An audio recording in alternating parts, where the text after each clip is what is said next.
שלום, קוראים לי גלעד בלושטיין, ובמדריך הזה אני אסביר לכם כיצד להפעיל את סירי על אייפון, אייפוד ואייפד.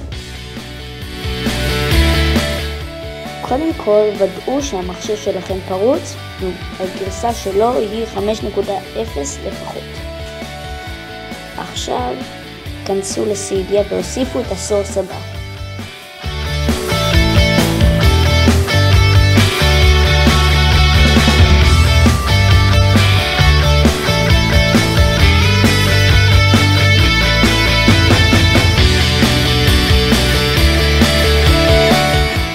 לאחר שהוספתם את הסורס, כנסו לחיפוש של סידיה וכתבו ספייר, S-P-I-R-E.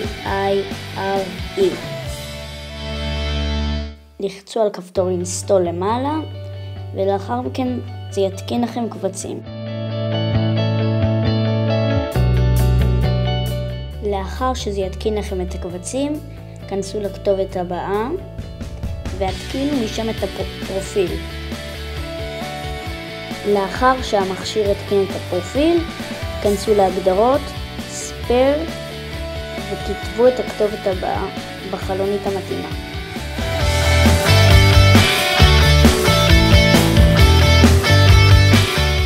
לאחר שכתבנו את הכתובת הזאת, נעשה ריבוט למכשיר ונפעיל את סירי בהגדרות, ויש לנו סירי. דרך אגב, קרדיט לגלעד בלושטיין.